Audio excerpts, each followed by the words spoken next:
est considéré comme l'ouvrage fondateur du féminisme africain. Paru en 1978, cette de Awacham a été réédité en 2024 par les éditions Saraba. Référence incontournable pour les militantes féministes afro-américaines et caribéennes, sa lecture est devenue une clé d'entrée essentielle pour décoder et comprendre les problématiques des femmes noires et africaines.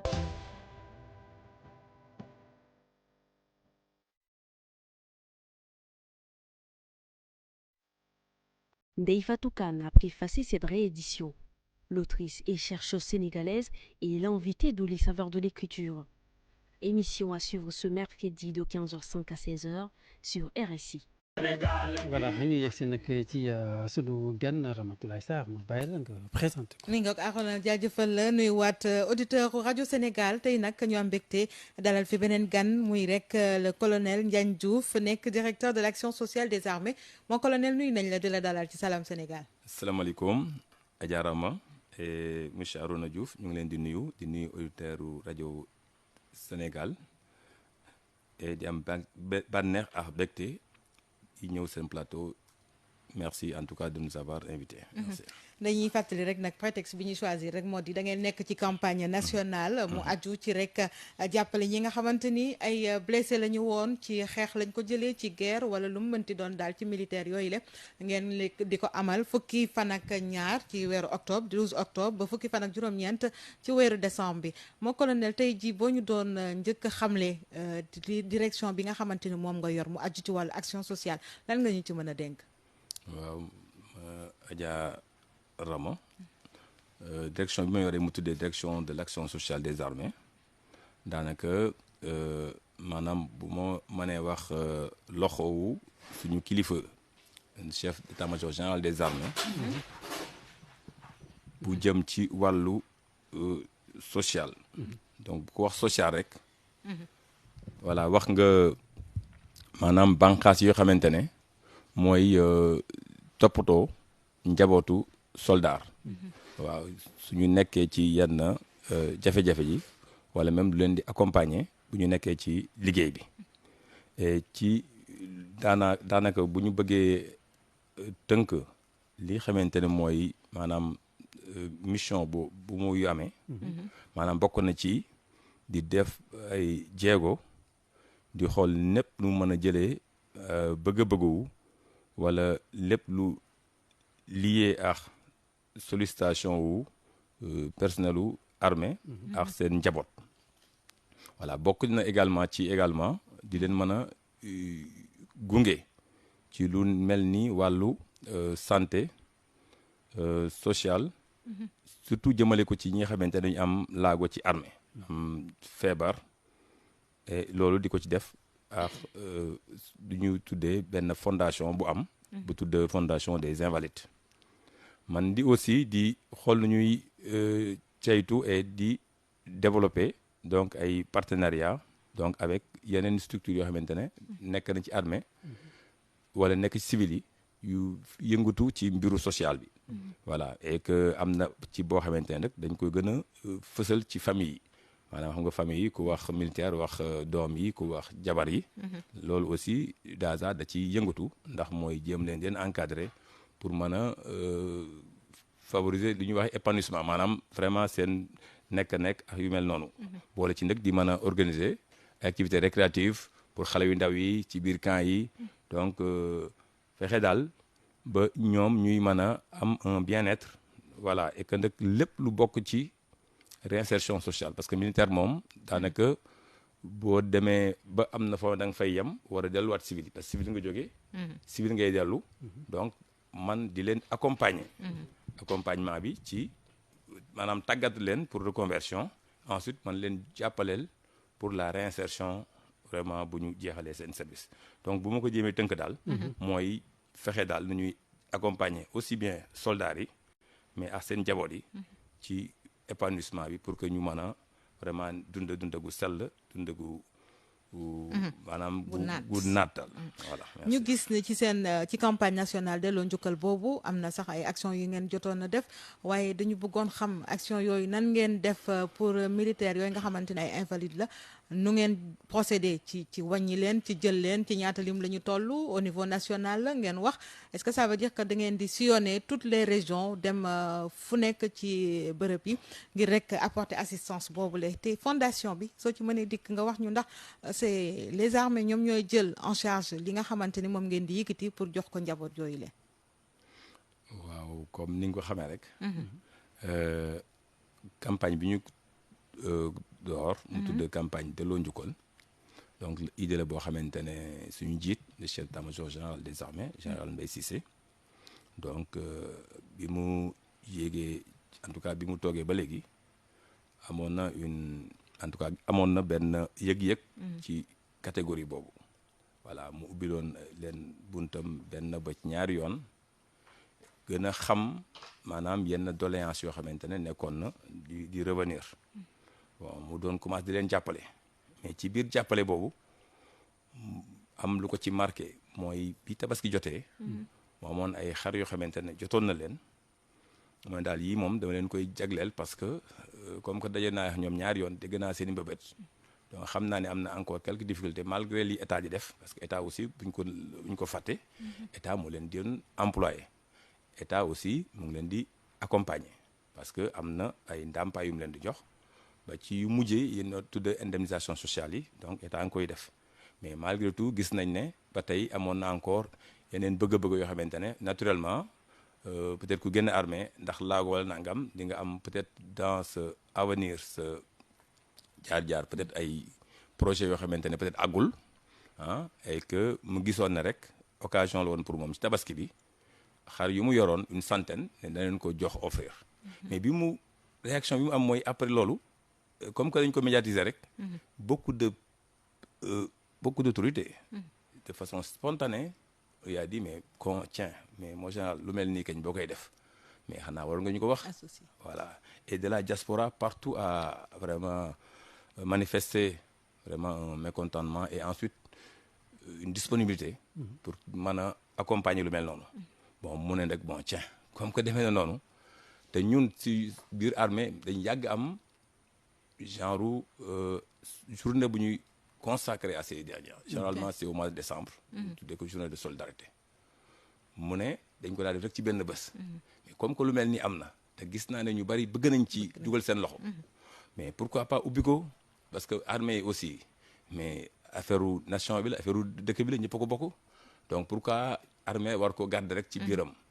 voilà si loolu la ne bon day def initiative bi et def ko nag sur ñaari weer am temps wu ñu xam population bi xam kan mooy invalide kan mooy militaire blessé et ci loolu nag mu def benn film boo xamante ne daanaka lors de la cérémonie de lancement d'ailleurs projeté nañ ko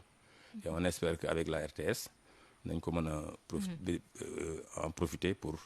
mu jàll seen télévision bi et nit ñi gën koo xam kan mooy militaire blessé invalide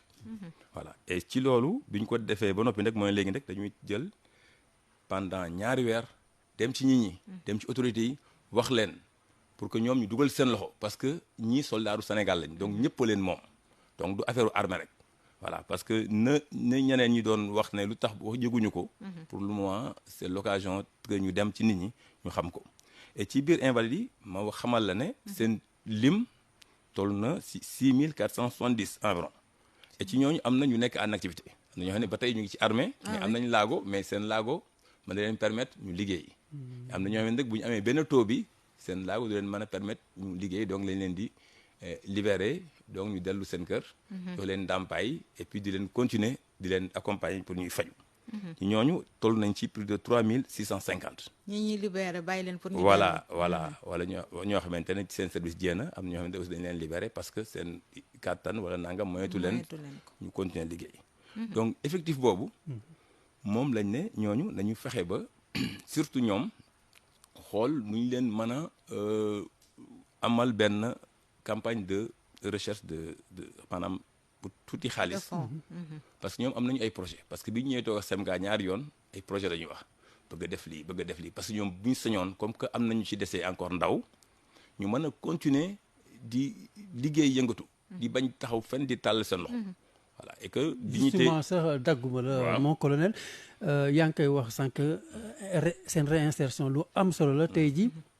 yéen au niveau de vos autorités des autorités militaires lan ngeen di def muy ay projets structurants yoo xam te dana leen mën a may bu ñu demee nag mooy ñi nga lim sànq ñi nga xam te nekkatuñu en activité ñu mën a wéyal ak seen activités yoo xam te dana ci mën a génn lu weesu nag ab njàppatal bi nga xam te ne ba tey armée Sénégal état Sénégal mu leen koy jàppale.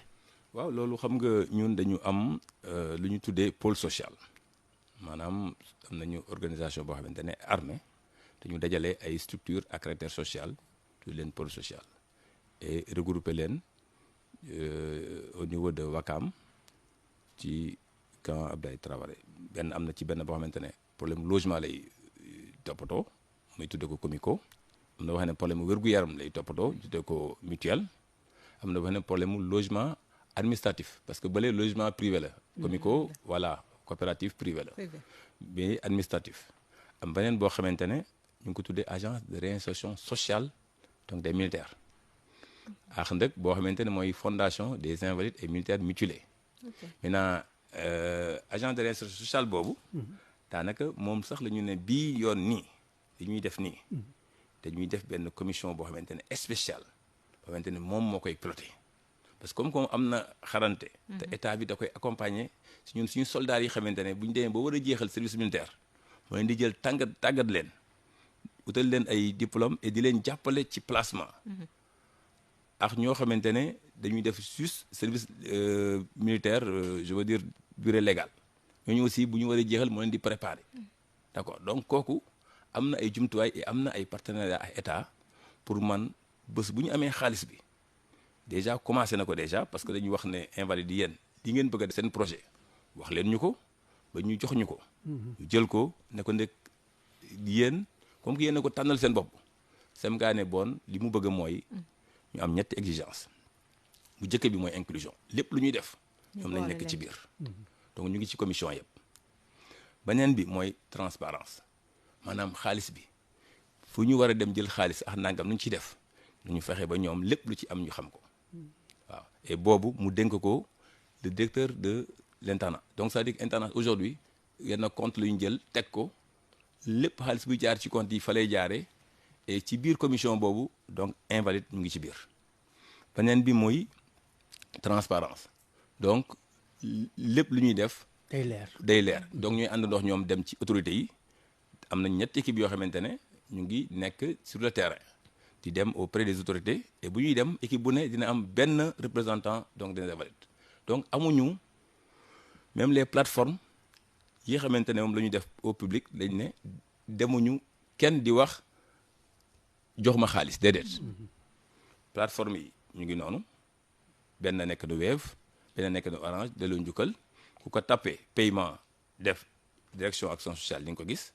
icône bi génn delloo njukkal lu dugal li ngay dugal beneen bi entreprise yi envoyé nañ leen les packages package yi bu ne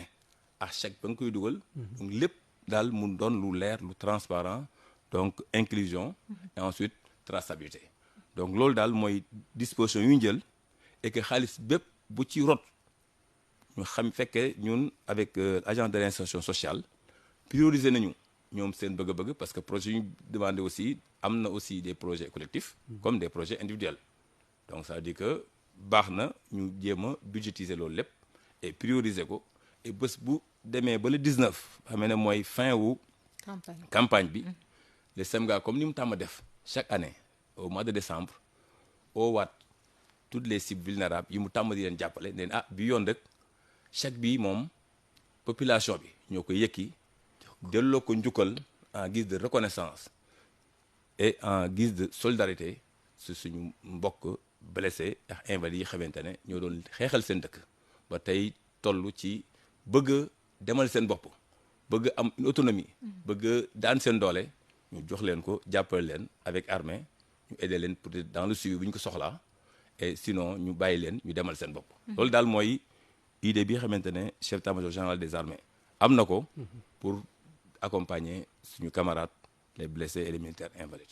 mon colonel sànq yaa ngi wax am na benn film bu ngeen bëgg a projeté bu 12 minutes à la télé. C'est vrai qu'à la rajo duñu mën a projeté loolu mais foofu pour expliquer un peu qu'il est di militaire invalide bi la ak est-ce que mën nga ñu ko décriral wax ñu tamit ban façon la.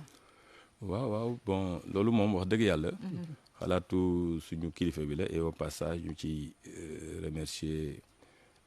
benn cabinet événementiel bu ñu jëloon bu doon ci liggéey ak ñun. muy cabinet Adéquat Z et li ñu bëggoon ci film boobu rek mooy mën a def une communication pour que population bi ñu xam kan mooy soldaaram kan mooy blessé am kan mooy invalide am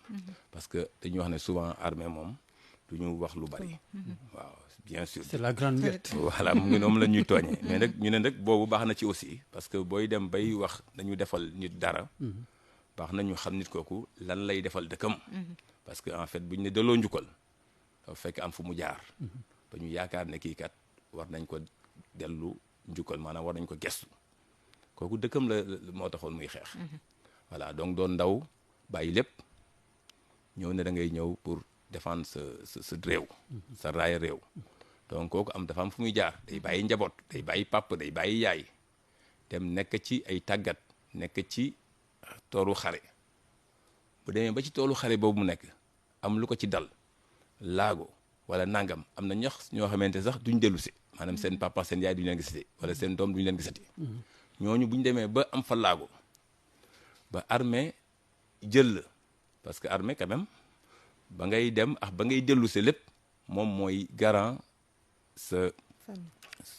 santé maanaam sa vie moo lay protéger moo lay jël après faj la ci terrain bi lay jëlee yóbbu la ba ci hôpital yi ba préparer la pour nga mën a delluwaat sa kër yooyu yëpp nag parcours la parce que ku gaañu nañ la def lever urgence bi duñu lever urgence ba noppi war nañ la yóbbu ci hôpital yóbbu hôpital ba noppi après war nañu commencer accompagner la parce que soolu xare dafa am luy des lu bari ci yow voilà donc baax na ci cadre di psychologie ñoom ñëpp psychologie nekk ci yow pour nga mën a delluwaat sa biir famille parce que socialement parler psychologiquement kooku dafay am choc boo xamante ne dafa laaj accompagnement armée defal la ko bu amee membre mu manqué armée war la ko remplacer defal la protège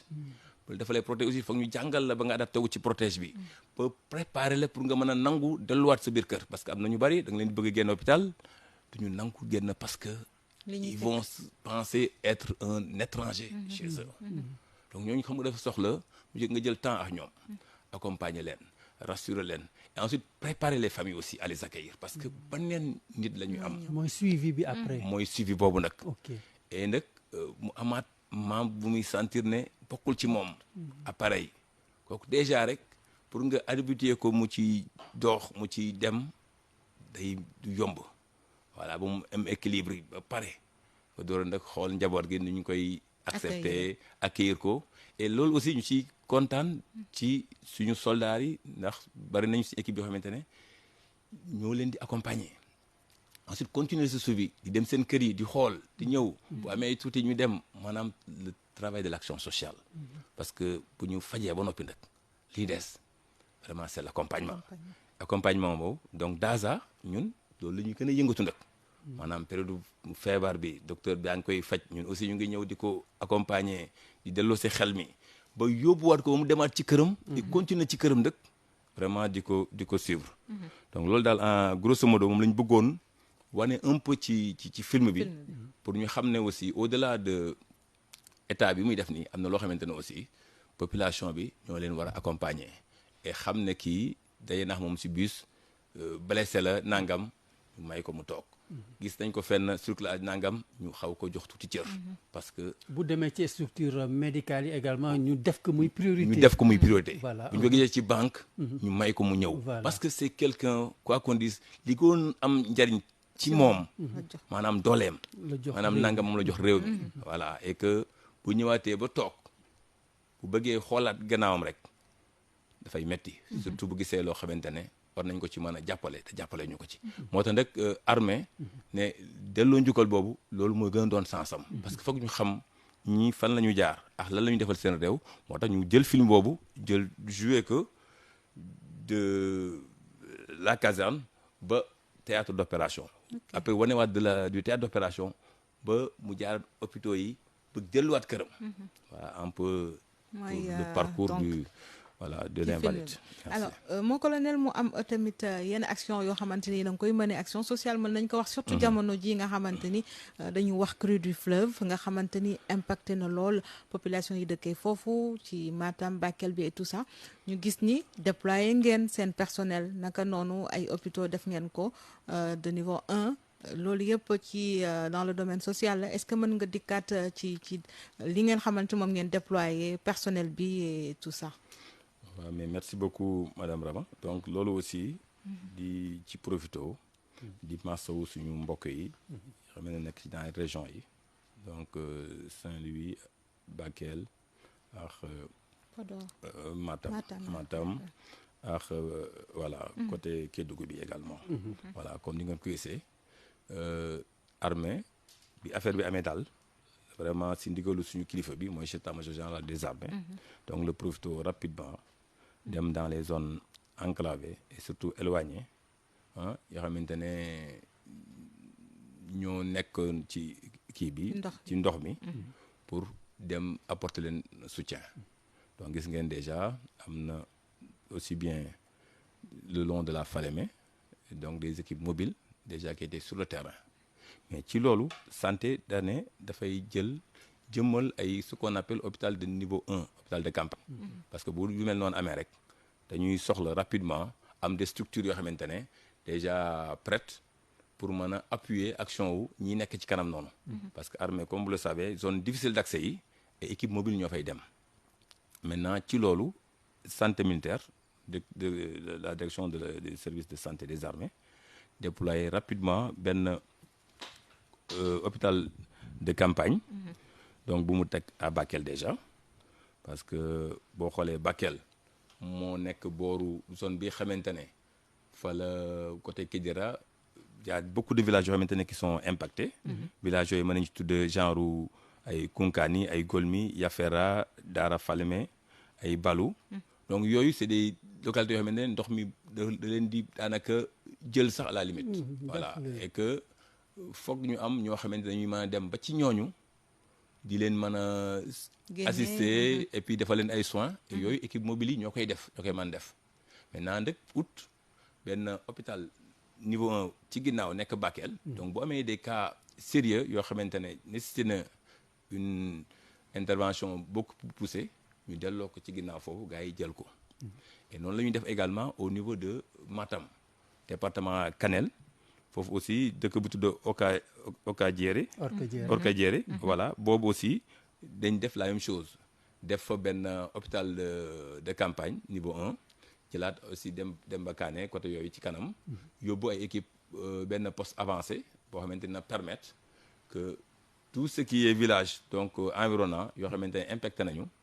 ñi mën fa dem aider nit ñi pour ñu soulager leen au plan médical et que parallèlement à ça aussi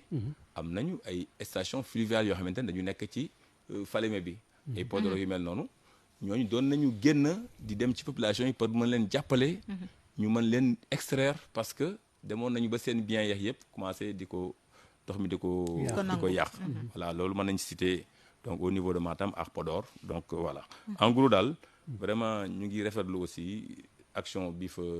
de la direction des services de santé des armées ci ndigalu suñuy kilifa muy général Cissé donc di def pour jàppale et wax ne aussi am na yeneen équipement yu nekk ci ginnaaw yoo xamante ne vraiment en fonction de la situation dinañ koy évaluer et bu jaree aussi ñu renforcer plateau yi même yóbbu ko ba niveau 2 voilà en tout cas armée nekk à disposition yéen a ngi leen di jàppale ci wàllu vivre distribution vivre yi noonu tamit yéen a ngi ci taxaw exactement. waaw xam nga armée aussi dafa am beneen pàcc boo xamante ne moo tudd vraiment le volet logistique. voilà parce que boobu aussi am nañu ay camions am nañu ay unités yoo xamante ne aussi loolu lañ ci am xarañte ba état bi buy def lu mel noonu. foog armée dugal ci loxoom. maanaam aider un peu ñu convoyer non seulement les vivres et aider aussi à accéder yenn zones yoo xamante ne c'est des zones enclavées. Voilà au moins am nañu ay embarcations comme je dis suñu unité fluviale yi ne foofu. donc yooyu nañu mën a aider et surtout aussi hommes yi comme que ñoo tàmm di sécuriser un peu les populations dans ces zones. ñoom dinañu toujours di mën a aider pour yóbbu au plus loin maanaam aide yu secours yu nguur gi ak voilà autorités locales yi. D'accord. bëgg a joxe daal. Alors, on va rebondir en français sur ce point-là. Ouais. Il est presque là. Mon commandant, vous êtes en pleine campagne nationale de solidarité au profit des blessés et en opération et militaires invalides. Est-ce qu'on peut retenir aujourd'hui, qu'est-ce qu'on peut retenir? Vous êtes, c'est une campagne qui a été lancée depuis le 12 et qui va s'étendre jusqu'au 19 décembre. Mais effectivement, donc les armées ont lancé depuis ce 12 octobre donc une campagne de solidarité dénommée Delloo Njukkal, voilà, sur instruction du chef d'état-major général des armées, le général Mbaye Cissé, qui a bien voulu. Donc après avoir reçu en tout cas beaucoup de sollicitations et beaucoup de sympathie de la part des populations suite à quelques actions qu'il avait donc menées au profit de ses cibles, la Tabaski dernière. Donc beaucoup ont manifesté leur volonté d'accompagner les armées voilà, dans cet exercice que l'armée a eu à organiser depuis quelques années. Maintenant, cette particularité, c'est que cette année, au lieu de l'étendre donc, en une journée, donc, il a préféré donc, prendre assez de temps, en tout cas en vue de faire participer l'ensemble des citoyens, des patriotes qui ont pensé qu'il était de leur devoir d'accompagner ces dignes fils de notre pays qui se sont battus pour défendre l'intégrité du territoire. Et vous avez parlé de plus de 3000, si je ne m'abuse, de personnes donc, dans cette situation. Aujourd'hui, les effectifs que nous avons, quand même pour ce qui est des invalides, il faut savoir qu'il y en a qui sont en activité, comme ceux qui sont à la retraite. Et ceux qui sont à la retraite, ils sont aujourd'hui au nombre de 3650. Okay. En activité, il y a moins de 3000, ce qui fait environ un total de 6470 invalides. Voilà. Et cette campagne va leur permettre d'avoir un mieux vivre, je dirais, avec leur famille, bien sûr, puisque aujourd'hui, certains ont perdu un de leurs membres et ça leur permettra de joindre les deux bouts. Effectivement. Donc, l'occasion des audiences que le SEMGA a eu à leur accorder, il avait senti quand même un besoin de ces derniers de pouvoir voler de leurs propres ailes, si je peux m'exprimer ainsi. Parce que certes, il y a eu un accompagnement de l'État, parce que l'État, aussi bien au plan de... Je veux dire, l'État les accompagne en termes sur le plan médical, parce qu'ils bénéficient d'une couverture médicale. En plus, ils bénéficient donc d'une pension d'invalidité. Voilà. En plus de cela, donc, les armées sont toujours engagées à côté, parce qu'ils les considèrent comme ses frères d'armes. Et puisqu'il y en a jusqu'à présent qui ont encore la possibilité ou l'énergie de pouvoir travailler, il y en a qui ont exprimé le besoin de pouvoir vraiment reprendre en tout cas une activité. Et sur ce, il y a des projets qu'ils ont eu à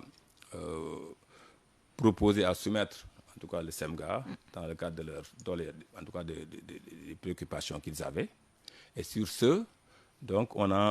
il a pensé donc élargir en tout cas ce champ d'action et y associer toute la population. Et c'est ça l'objet de cette campagne. Et beaucoup s'en ont félicité. Et on pense que 2 mois nous permettra en tout cas d'aller vers les populations, leur faire connaître celui qui est le blessé de guerre et l'invalide. Ensuite, recueillir en retour leur participation à travers les plateformes qu'on a mis en ligne, notamment avec Wave et Orange Money. Et en plus, donc pouvoir acheter directement ou bien payer directement un package pour ce qui est des entreprises et aider à participer donc au financement des projets structurants que l'armée pense aujourd'hui qu'il est de son devoir de les encadrer, de les accompagner avec l'agence de réinsertion des militaires, voilà, pour les projets qu'ils ont eux-mêmes donc identifiés et choisis. Merci beaucoup, mon colonel Arona. Alors, c'est dire qu'il faut il y a de quoi être fier de nos armées qui sont actuellement aux côtés des populations impactées de la crue du fleuve Sénégal. En tout cas, ce fut un plaisir de vous accueillir, colonel Ndiagne Diouf, qui est le directeur de l'action sociale des armées. Merci à vous, mon colonel. Mais merci, Madame Rama et M. Arona Diouf. J'ai été vraiment honoré ce matin donc, de partager le plateau avec vous. Merci beaucoup et bonne journée. Voilà, merci beaucoup à colonel Ndiagne Diouf